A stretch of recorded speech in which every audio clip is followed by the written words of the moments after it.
We wish a final farewell to SN17, litter bugs, and the mysterious GSE is now solved. Today at Starbase. If you found this video, you already know what SpaceX is, so I'm thinking we can cut the chase and dispense with the pleasantries and just dive right in. SN17 has met its untimely demise in new images released by RGV Aerial Photography.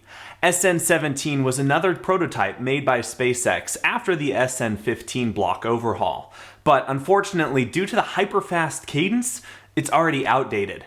After the successful launch and landing of SN15, it appears that SpaceX has decided to stop production of SNs between 17 and 19, instead skipping straight to SN20.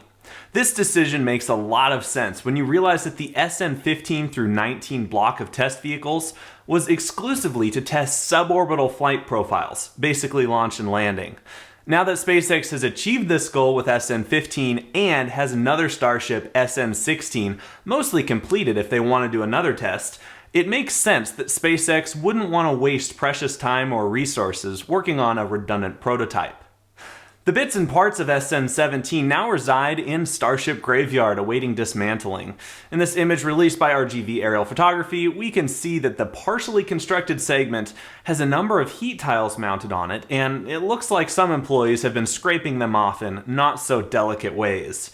In fact, just taking a look at this picture, we can see that it's just sitting in the middle of what appears to be a very messy junkyard.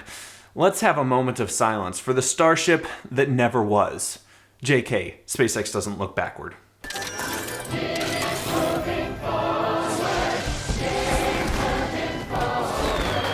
You know, if I didn't know any better, this place looks like one of those industrial waste dumps that are around the world. So if SpaceX needs any help recycling any of this, just let me know. I'd be happy to have a Starship tank in my backyard. While we're on the topic of junk, one of the saddest pictures I've seen today is from Lab Padre. He was watching the sunset over Starbase last night when he stumbled across the remains of a Neanderthal's party. Come on, guys. Leave a place better than you found it. If you're planning on visiting Starbase and have some dang manners, don't litter. If you brought it in, you can pack it out. Honestly, it's just heartbreaking. All right, I'll get off my soapbox. Let's hop back over to the news. Haha, get it? Hop? All right, no? Okay. SN16 and BN2 are eating their meats and veggies because they are both looking big and strong in the high bay. RGV Aerial Photography shows us exactly what these two behemoths of stainless steel are shaping up to be. We can't see many changes between week to week, and so it's safe to assume that engineers are working hard on plumbing and below the surface systems. And finally, the mystery that was sparked by those two GSE tanks that we saw on Tuesday has finally been solved. They were two of the planned 6 heat exchangers going into the new propellant farm. O put together this great render of what the completed system will look like.